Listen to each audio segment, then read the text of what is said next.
question, please keep it brief and clear as much as you can. And students, we have a microphone that will...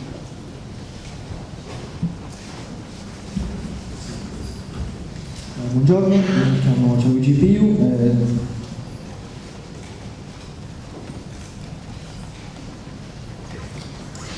Buongiorno, io mi chiamo Gianluigi Piu e sono un dottorando in scienze politiche e sociali. La mia domanda è sui costi delle primarie. Ambasciatore, non crede che l'ingente impiego di denaro privato all'interno della macchina pubblica di selezione dei candidati comporti qualche rischio per la rappresentanza politica in democrazia? Grazie.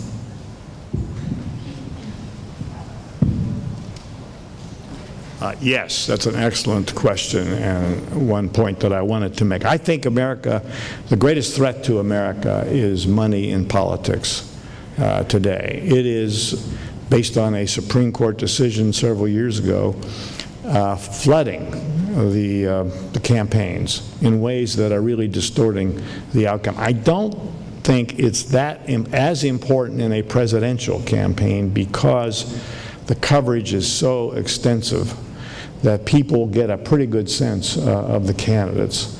But when I mentioned before about President Obama's popularity, what's the difference? Why would he have 80% all over Europe and only 40% in the United States? It's because of money in politics. It's because he has been the target of the Republican campaigns. They have blamed him for every conceivable thing that's gone wrong and things he had nothing to do with. So people hear this constant, with money, barrage of advertisements saying the health care program is a failed program. It's going to take away your benefits. Things are not true. A huge amount of money into the political process shaped those people's opinions because they were getting misinformation. And I'm convinced that's why now his popularity, as I mentioned, is going back up.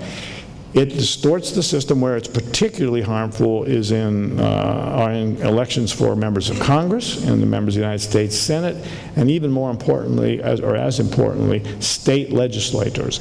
Hundreds and hundreds of millions of dollars, and this is new since that Supreme Court decision, are being pumped into these campaigns, and it's all from special interest, mostly business interests. I think it's very damaging. It's going to be hard to change because the Supreme Court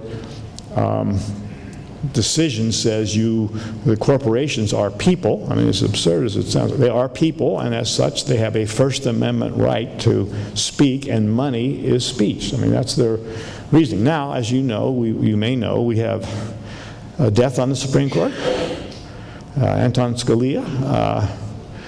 So there's a vacancy. These decisions are all 5-4.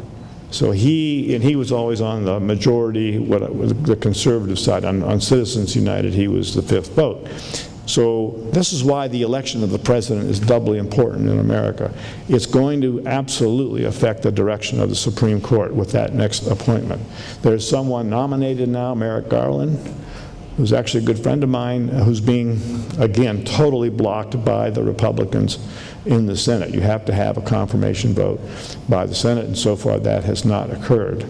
But this election will determine the direction of the Supreme Court. If Hillary Clinton is elected, we will get someone on the court that will reverse many of these decisions, not just Citizens United. If we get a Donald Trump, we will get just the opposite. So that's why the stakes are very high. But I totally agree. We have to do something with it, and if we can get the Citizens United case reversed, which I think we can, that will be very, very important.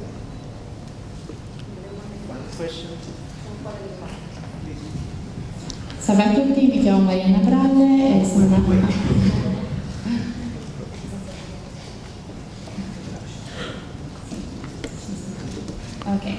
in merito alle imminenti elezioni negli Stati Uniti, poiché questi sono sempre stati caratterizzati da una struttura multietnica, quali potrebbero essere le conseguenze se il candidato alla presidenza, Donald Trump, dovesse vincere le elezioni in relazione alla sua politica nei confronti degli immigrati?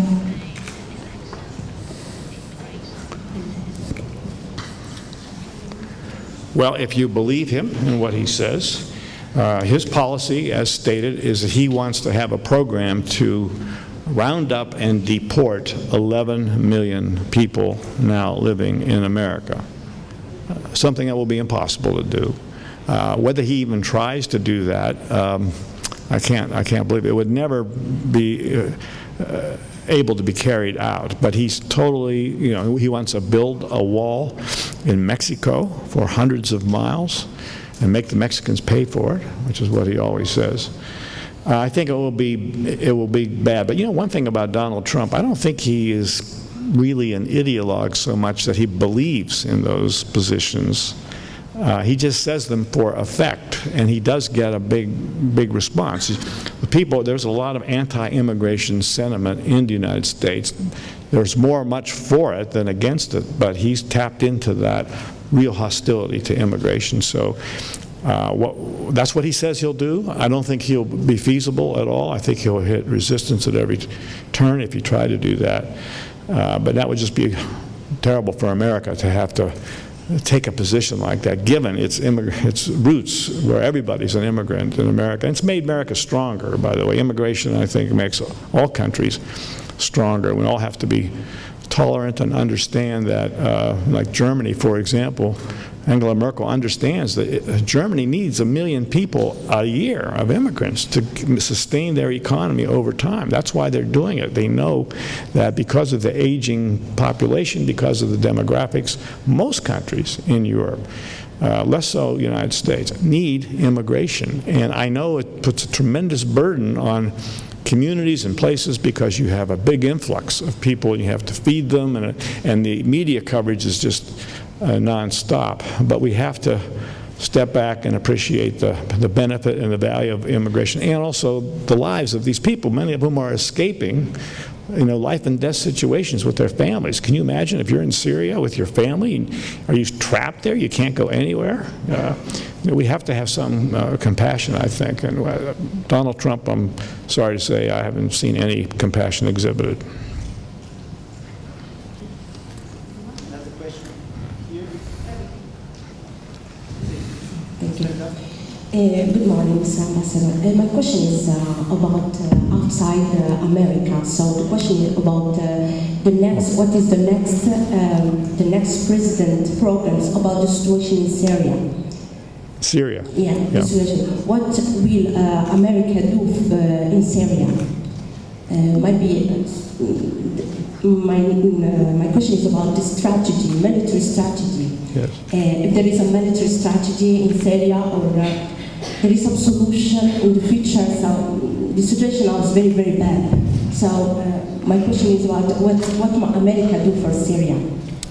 Well, obviously that's a very important issue that's front and center today, with Italy, United States, Germany, all trying to figure out what to do with the tragedy of the Syrian people and how many millions of people. I mean, half their country's been destroyed. What we're meeting again. Our Secretary of State is just had a ministerial meeting with all the other countries to try to get Mr. Assad to step down. The big factor in this issue is Mr. Putin in Russia, who's come in with force, although he claims to be not having as much, taking some of that force away. That has destabilized what was real progress toward getting a solution and moving ahead and stopping the violence, there's a ceasefire. It's being negotiated right now. They don't always work. So I think the objective is to get a ceasefire, come up with a plan. Mr. Assad has to be removed, and coming up with a new government. That's been the policy of the United States, of Italy, of everybody, of NATO, in trying to come up with a solution that I would hope would continue to be the policy of anybody as president. I don't think we're going to see a big change on that. It's a terrible situation, and it's terrible for the people who've had to endure it. And it gets a high priority attention from our government, and will continue to do so, certainly as long as President Obama is there.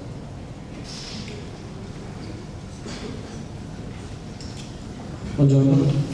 Ambasciatore Phillips, se la Clinton dovesse essere la candidata dei democratici alla presidenza, quale potrebbe essere il suo candidato vicepresidente, o comunque che tipo di profilo i democratici andranno a ricercare? Grazie.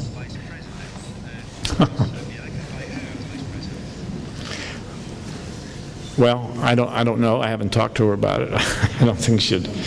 I don't think she's made up her mind right now. I think, in choosing a vice president, you will always look to both balance the ticket in terms of not geography, but if you're looking at what they call battleground states that are the critical states, whether it's Florida, Ohio, North Carolina, there's like 12 call them, that's where the election's determined. It can go either way.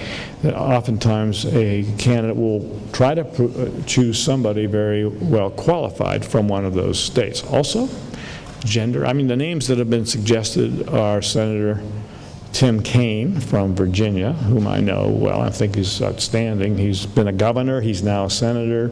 Extremely well-liked, extremely effective. Virginia is an important state.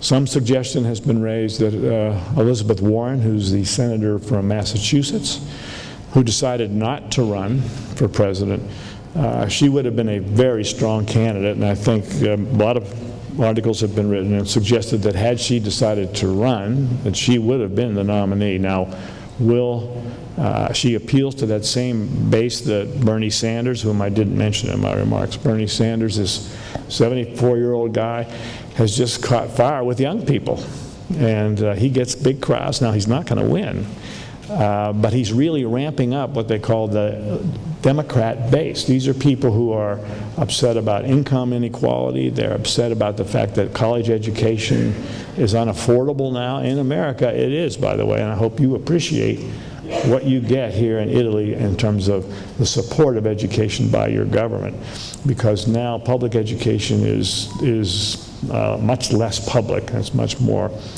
private.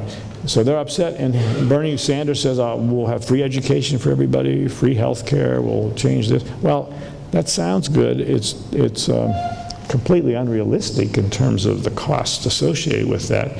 And most importantly, in case of Bernie Sanders, he's been in the Senate and the House of Representatives for a long time. He's never been a Democrat.